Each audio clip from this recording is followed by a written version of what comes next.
Gdje si ti do sad? Ma čuti, jedva se izvukoh. Jeste spremni?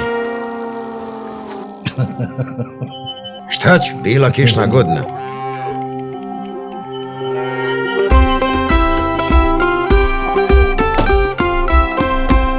Samo domaće. Samo prirodno. Ništa više. Povećajte svoje prinose sa domaćim prirodnim sjemenom otpornim na sušu i vlagu. BC Hibrid.